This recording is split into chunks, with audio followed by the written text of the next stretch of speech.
ফেলেছিস। কেন ফেললি বল? তুই আমার দাদুর গিন্নির ছবি চুরি করে আবার বড় বড় কথা বলছিস। না হয় অন্ধকারে হাতটা থেকে একটু মাথায় সিঁদুর পড়ে গেছে, তাতে কি এমন হয়েছে? হ্যাঁ, তুই আমার মাথায় গোবর ফেলিস নি? কি? আমি যে ছবিটা নিয়েছি তার কি প্রমাণ আছে? তাই বলে তুই আমার মাথায় সিঁদুর ফেলবি? এত সাহস তোর? বেশ করেছিস, বেশ করেছিস। যেমন কর্ম তার তেমনি ফল। তবে রে, দেখবি আমি কি করতে পারি। মা কালী সিঁদুর ফেলা না আমার মাথায়। এ কি বলছিস তুই অলক্ষী? মা কালী সিঁদুর ফেলেছে তোর মাথায়? হ্যাঁ গো হ্যাঁ, ওকে কি আমি ছেড়ে দেবো নাকি? আলগাত্রা মাখাবো ওর মুখে। ও মা গো, কি সর্বনাশী কাণ্ড গো! আজ আমার বিয়ের লগ্ন, মা কালী সিঁদুর পড়ে দিল তোর মাথায়?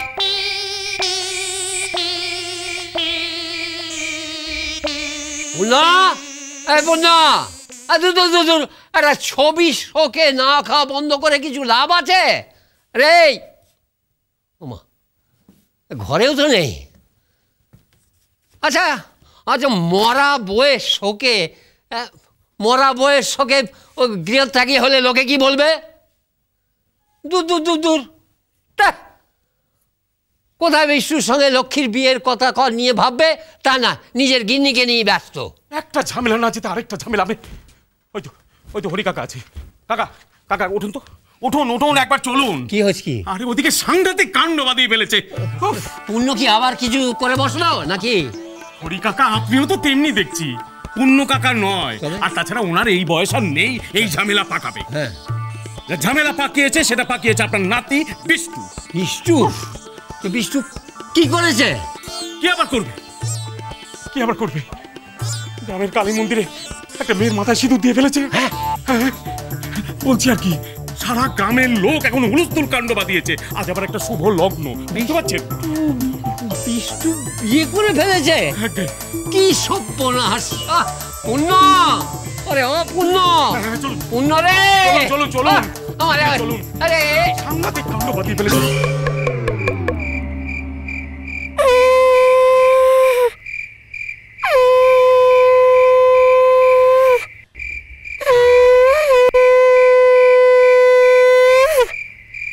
জয় মা, জয় মা, জয় মা, জয় মা। আমার তুলসীটার জন্য একটা ভালো পাত্র জোগাড় করে দাও গো মা। বাবা রে বাবা, একদিন বাদে অলক্ষীটা বাড়ি থেকে বিদেয় হয়েছে। এবার অন্তত বাড়িতে একটা ভালো কিছু হোক গো মা। আমাদের লক্ষ্মীটারও তো একটা বিয়ে দেওয়া দরকার না কি গো পুটির মা? কি অলক্ষী?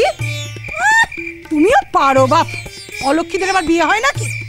সে কি গো পুটির মা, দেখো অলক্ষী বলো বটে, আসলে তো আর অলক্ষী নয়। কত কাজকর্ম করে বলো মেয়েটা। তবে আর কি, এবার যাও ভাগ্নির জন্য চারিদিকে পাত্রের খোঁজ করোগে যাও। শোনো, তুমি যদি ওই ডাকাত মেয়ের বিয়ের ব্যবস্থা করো না, তাহলে আমার চেয়ে খারাপ আর কেউ হবে না, আমি বলে দিচ্ছি। তাই নিজের মেয়েদের বিয়ে ঠিক করবে তো না? কি বলছো কি পুটির মা? আরে বাবা, তুলসী পুটি ওরা তো এখনো অনেক ছোট। ছোট? আরে দেখতে দেখতে বড় হয়ে যাবে, এখন থেকে পাত্রের খোঁজ করো। ও লক্ষ্মীটা বাড়ি থেকে বিদেয় হয়েছে, আর ওর কথা ভাববার দরকার নেই। পুটির মা, পুটির মা বাড়ি আছো? এ কি শুনছি গো পুটির মা, তোমাদের বাড়ির মেয়ের নাকি বিয়ে ঠিক হয়েছে? তা বাপু বলি, আমরা কি এতই পর আমাদের একবার জানালেও না? সত্যি বিয়ে ঠিক হয়ে গেল?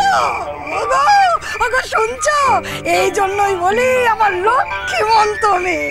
ও ঠাকুর, তুমি আমার কথা শুনেছো, নিজে নিজে বিয়ে ঠিক হয়ে গেল তো বাবু। বলে কার সঙ্গে কার বিয়ে ঠিক হলো? আমাদের বাড়ির মেয়ের বিয়ে, আর আমরাই কিছু জানি না। বিষ্ণু, বিষ্ণু, এই এই কি করছিস রে? কি করছিস? কি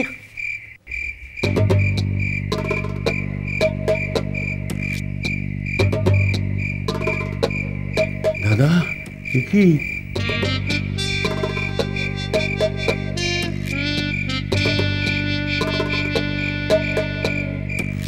সব দোষ এই অলক্ষী। ও কোথা থেকে এসে প্রদীপটা নিভিয়ে দিল। আমি শুধু মন্দিরের ছবিটা খুঁজতে ঢুকেছিলাম। কেন রে, কেন কেন ঢুকেছিলিস মন্দিরের ছবিটা খুঁজতে? মন্দিরে তো মা কালীর মূর্তি থাকে, ওই ইচ্ছা করে আমার মাথায় সিঁদুর ফেলেছে যাতে আমাকে এই রাতে আরেকবার চান করতে হয়। বেশ করেছি, বেশ করেছি। তুই সকলকে অতিষ্ঠ করে তুলিস নি। ওরে বিষ্টু, দাঁড়া দাঁড়া, এত চেল্লাস না। কাণ্ডটা কি করেছিস আগে বোঝ। মা কালী সিঁদুর পরে দিলাম মায়ের মূর্তির সামনে, এ তো চেষে কথা নয়। পূর্ণ বাবা, এবার কি উপায় করবেন? উপায়? মায়ের সিঁদুর বিষ্টু একেবারে অলক্ষীর স্মৃতিতে ফেললো। হ্যাঁ, আর কি বাকি রইল দাদা? মায়েরও তাই ইচ্ছে, ভবিতব্য এড়ানো গেল না।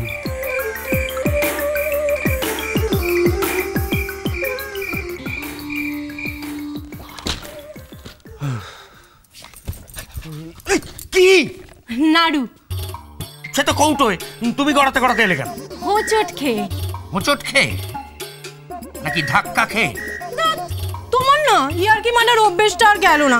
ধরো, রাখো ব্যাগে। সামনেই তো দাঁড়িয়ে রয়েছে, ব্যাগও পাশে পড়ে রয়েছে, নিজেই রাখো।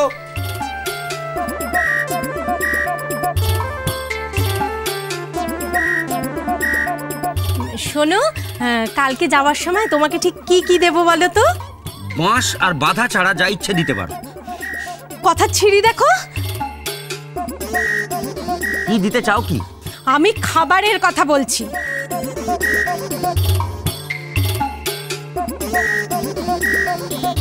শোনো, বলছি কি যে পথে যেতে যেতে তো খিদে পাবে, 4টে লুচি ভেজে দিই। লুচি? হ্যাঁ, কেন দিতে পারি না? তা পারো, তবে 4টেতে কিছু হবে না, অনেক বেশি লাগবে, আর তেলটা একটু কম দিও। কি? আমি তোমাকে এখানে তেল দিতে এসেছি?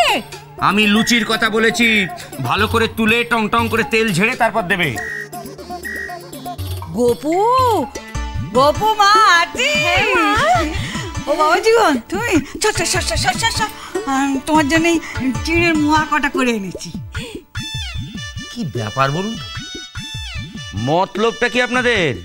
কি চাই ঝেড়ে কাশুন? কিচ্ছু চাই না বাবা, চাই তোমার সফলতা। তবে একটা কথা বাবা, তোমার বাবার থেকে না যে করে হোক জেনে নিও গয়নার বাস্কটা কোথায় রেখেছে। বললাম তো, আগে বাবা আসুক, তারপর সব হবে। আগে যদি একটু জেনে নিতে তাহলে খুব ভালো হতো। হ্যাঁ, আপনার মোয়া, তোমার নাড়ু। আমি পারবো না, আমি তো বলেছি বাবা আগে আসবে, যা বলার বলবে সব শুনবো। হ্যাঁ, যদি শুনি যে ওপরের ঘরেই গয়নাগুলো ছিল, তাহলে কিন্তু আপনাকেও আমি ছাড়বো না। আমি আবার কি করলাম? ঘরে থাকার বুদ্ধিটা কার, আপনার না আপনার মেয়ের? টের পাবেন কাল সকালে। আগে যাই। বিশ্বাস করো বাবা, আমি কিছু না জেনেই ও ঘরটায় থেকেছিলাম, খালি ঘরটা দেখলাম তাই থেকে গিয়েছিলাম। ও, তাহলে খামোকার এত ভাবছেন কেন? তোর জন্য, তোর জন্য। তুই আমাকে কি বললি? মা ওই ঘরে থাকো, গয়নার বাস্কটা ওই ঘরেই আছে। যাক, স্বীকার করলেন তা।